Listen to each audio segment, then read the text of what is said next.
graduate of University of Idaho. This May. This May, oh, sorry. She will be a graduate of University of Idaho.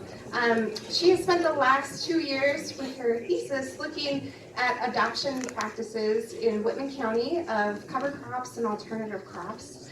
If you attended last year, you may remember that we had a session that was doing focus groups, a small group discussions to kind of teasel out some of the challenges and successes that each of you have in possibly adopting cover crops or alternative crops, or ways that you are trying to address soil health on your operation. So she's going to share those with us, kind of the findings of what she found at the focus groups last year, and probably some of her research as well. So, Lindsay. Hello. Again, like Jody mentioned, I'm Avery. I am a social scientist, and so what I do is I study decision making, and I study humans and the ways that we make decisions. And I grew up in Vermont, and so I'm new here, and so part of my research, what I did was I interviewed farmers across the inland Pacific Northwest about the agronomic, economic, and social challenges to integrating cover crops, and I just wanted to share that some of you may have participated in those interviews, and I was really grateful that y'all shared your stories with me. And so I hope that I can show that we do those stories a little bit of justice, and that those can help inform future research projects and to help support and bolster the efforts of the PCD and the work that everyone here is doing. So, there's the clicker here.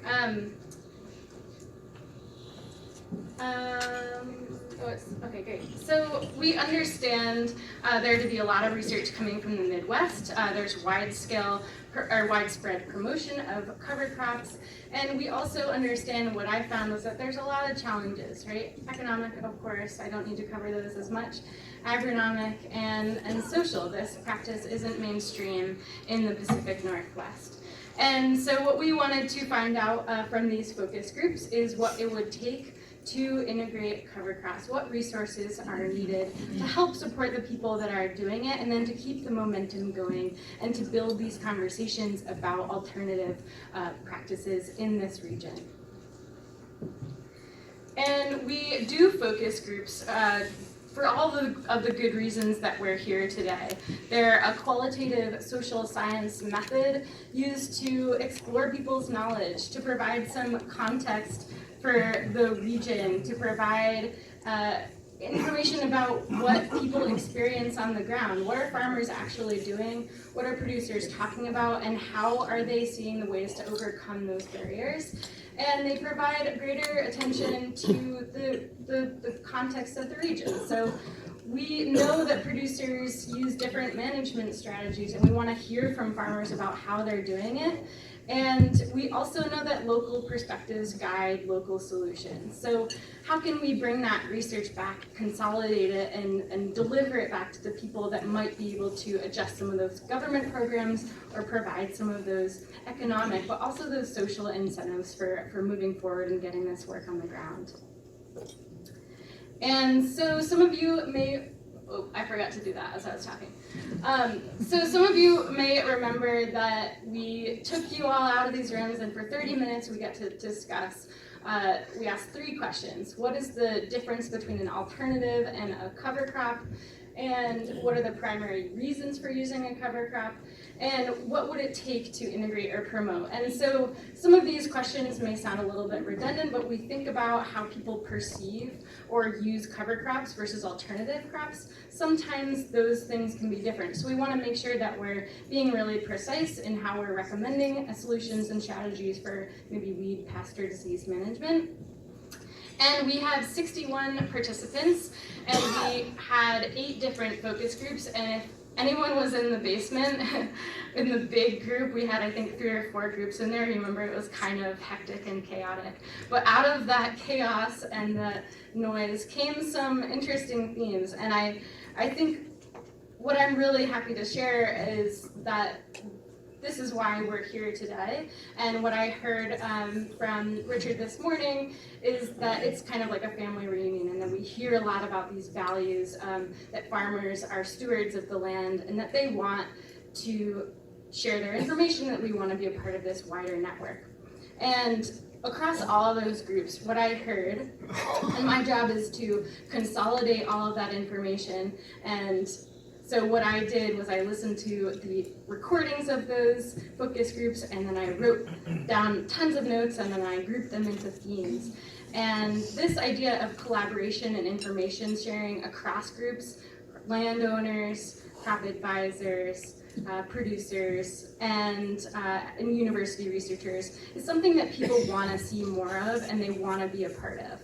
And we also heard that, and I'll go through these ideas in a little bit more detail, is that alternative crops and cover crops may share a lot of the similar agronomic benefits, but there's differences in how they're perceived and across regions as well. We know that there's interest, and the ways that we make informed decisions is when we have long-term region-specific information. So that is what I heard a lot of people say, is that we need to, in order to make decisions about what we integrate on our farm, we need to have this long-term data that really provides the foundation for how we make our decisions. And we also heard a lot across the groups is how do we reconcile short and long-term profitability? And one of the ways that we may do that with cover crops is through livestock integration. And one of the things that we recognize too is that adoption is a process. It's not a single event, it takes time, right? And it takes information sharing, and it takes that collaboration. So we'll go through the specifics. For cover crops, we defined those two terms, and it's planted between or in lieu of a cash crop to cover and protect the soil. And really the benefits, the agronomic benefits, were really geared towards soil health. So people talked a lot about soil health and improving the soil with a cover crop.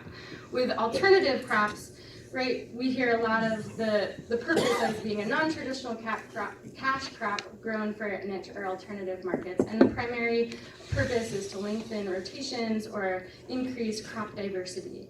And yet, when we talked about those two terms, right, there's a lot of the same agronomic benefits. So increasing organic matter and improving water holding or retention capacity, and reducing weed, pest, and disease. When we talk about all these regenerative agricultural practices, we're seeing those two practices sharing a lot of those same benefits. So is it important how we structure and plan, how we develop programs around those two terms?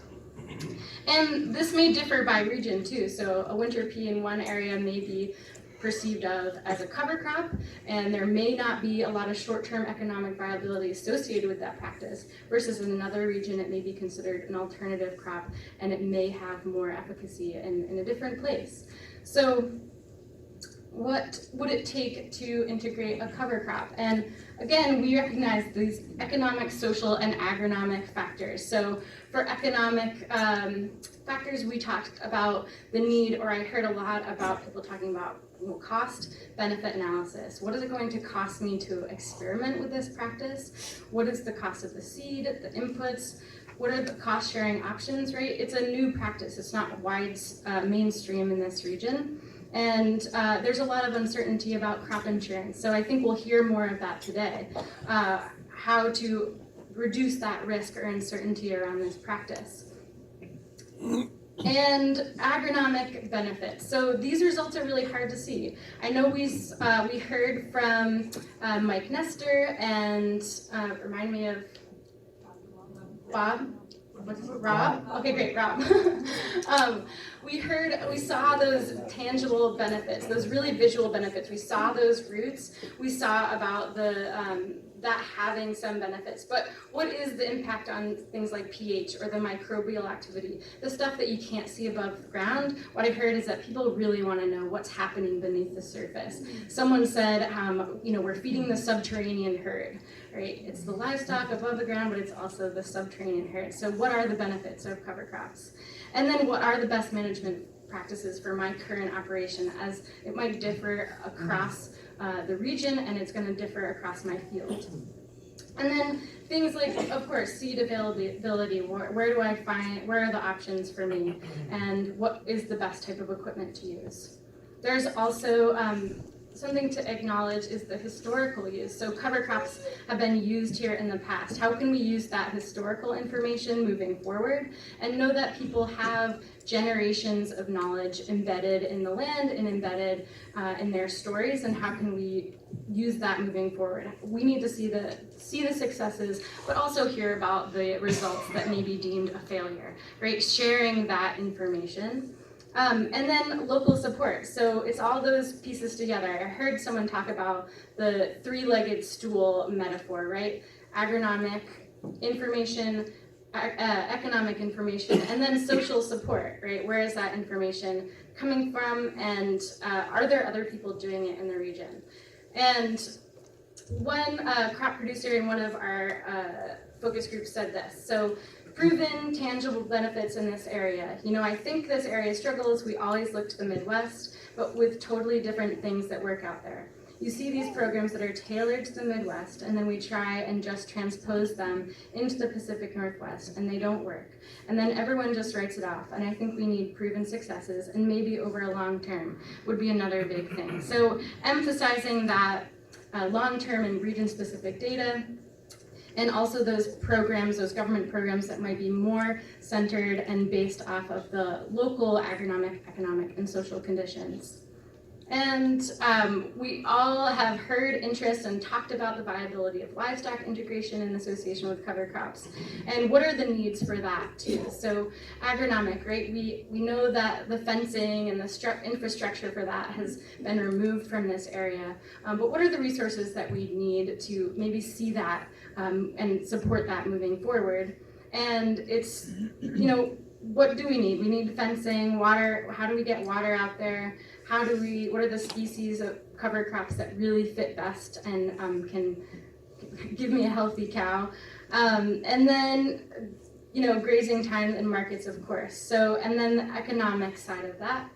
And the social, so intermediaries, how can we connect crop and livestock producers so that they can meet both of their needs in the current climate and situation. So based on what I heard, there are some group recommendations that people talked about, and it's this consolidation of local innovator knowledge and publicizing and sharing the results of the trials, just like we're doing here today. And in terms of how researchers can best support that, producer-informed research questions. So going right to the farmers and asking them what they'd like to see next, and providing that cost-benefit analysis. Landowners are also a part of this conversation, and so what does it look like when you communicate with your farmer or your landowner or land manager about long-term soil health goals? And for crop and livestock producers in the room, right, we're all here because we're interested in these practices, and so what you're all doing here today is building that conversation and helping to normalize some of those practices by sharing both the successes and those practices or experimentations that you deem a failure, but are really important for building that body of knowledge. And how are you communicating that to the next generation? How are we talking to you know, the next group of farmers that are going to be on the land for the foreseeable future and the unforeseeable future, because that is also important. So, and how are you communicating and sharing those examples with not just your peers and your neighbors, but your landowners and the crop advisors and the insurance agents that you work with?